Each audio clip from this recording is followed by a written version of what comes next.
You know, Dr. Harrod used to say, someday this house will be a shrine. Really? And he was right. Took a long time, though. Yeah. Mm-hmm. Yeah, this is it, all right. And this is Norris Chambers. His father and Dr. Howard are best friends. And so he was in the house many times as a kid talking to Bob Howard in here. Oh, that's wonderful. So he knows a lot about this house, and so I'm going to take him around and see if it jogs his memory. There was a back porch over here that doesn't seem to be there now. But well, now they built a new room over that place. Yeah. There's Bob's room. Yeah, it was right here, and there was a window between it and this room here, just like it is now. The window's still there. Yeah. His typewriter was right here, and the trunk was over there. I don't remember there being the bed in there at that time. Wait a second, where was his writing table? It was sitting crossways right here, and he sat over there and typed looking this way. Really? Mm-hmm. This is news to us. Well, it could have been moved, you know, at different times. And the trunk was where the bed is now? Well, it was sitting in the same direction, but it was over in the corner. Wow. Was it about that size? Yeah, it looks like the same thing. And the window was there like that? Yeah. Now, you see with these windows over here? Uh-huh. There's actually more house there, but back in Robert's time, it was just the porch. Yeah, the porch was back here. That's where he had his athletic equipment. That's why they have those fake windows there to show you how it looked like in his time. Yeah. Yeah, he had barbells and these rubber stretch things like that. And they were all on the porch here? Yeah, they were on the porch outside here. It used to be here. Uh-huh. Dr. Harrod was always talking about Robert exercising. Robert was never that fat, was he? I mean, No, he wasn't beefy, fat. He was big, but he wasn't. I wouldn't call him fat. He was strong. Whenever you think of this house, what's the first thing you think about? What I stands guess out? first thing I think about is the library in there with all those books. See, books were scarce out where we lived, out in the sticks there. We had to scrounge for every book we read. Every time I'd come in here, he'd let me pick out something to go read, you know, take with me. I read the first Tarzan book here, Tarzan of the Apes. He let me have it. First time I'd ever heard of him. Well, I didn't come in his room very much here until after he died. When he died and I came up here, of course, we went in here and we went through that trunk, and that's where he had all those manuscripts. And then he had me writing letters to all Robert's friends telling them about it. That's mainly what I did. You were telling me last time that he gave you a gun one time. Tell us about that. He that. did, yeah, a little .32 pistol. A little nickel-plated pistol, .32 caliber, Ivor Johnson it was. Did you ever see him shoot it? No, I never did see him shoot. Now, he did come down one time, but he was shooting a different gun that time. And we went down to the tank and shot at some frogs. Never did hit one.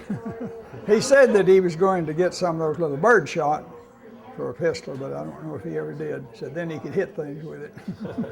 He shot it a lot that day. And I had another old gun there. I shot quite a bit too, so we did quite a bit of shooting. Did you kind of look up to him as Yeah, a younger man? I thought a lot of Robert. In fact, I tried to imitate him writing. I wanted to be a writer then. I guess he gave me one of those little magazines. Arthur Journalist, I believe, was the name of it, and had a lot of ads in there, people wanting typing to do, and so we got talking about that and decided I put an ad in there, and I got 2 or 3 jobs, and then he started letting me have some work to do that he had, so I stayed pretty busy there for 2 or 3 years.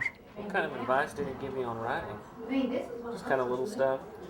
Not really much concrete advice. He always said he didn't know whether he was going to make it or not.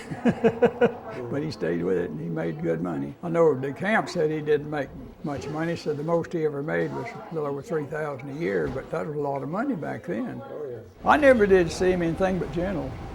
Of course, I wasn't around him a lot of the time. Like I say, he was older than I was, and we weren't in the same circles in that respect. He did run around quite a bit, I think, with other people, you know. He had some friends here. He was odd. He didn't stay to himself more, you know, and didn't get out and play with other kids as much as some boys do. He'd rather read than to do something else, they said. So the reason he had such broad knowledge, I guess, he did lots of reading, everything he could find. And Dr. Howard had come by occasionally and say, well, says, Robert's read the library dry, he's got to go find another one. He went all around libraries all over the country reading in the libraries.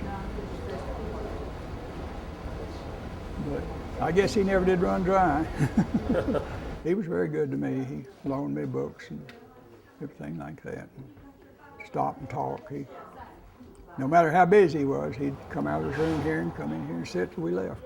And sometimes he'd come with Dr. Howard and visit down that place out in the country there. I guess he was what you call a little bit strange in some ways. More of a loner, I guess you'd say. He didn't mix well with the kids at school, and I know that's what my sister said. My brother, they went to school with him when he did, you know, or right after. They were above him, I guess, some, but pretty well kept to himself. Did lots of reading where other people were out playing. My mother said that Ms. Howard used to get him out in the yard and play ball with him, just the two of them, when they lived next door to him there in Crosscut. Most of the time when we'd come, he would come out of the office and come in and visit as long as we were here. He was friendly in that respect, you know. Some people might not have done that under those circumstances. They might have continued with what they were doing. He was regular in all respects and real good to me and nice to me. But I was always amazed at the way he talked. He didn't talk like an old country person. He talked just like he was writing, you know, or just like you're reading in a book, real proper like that. And that always amazed me, the way he'd do that. But he was very friendly, always was to me. Very interesting man.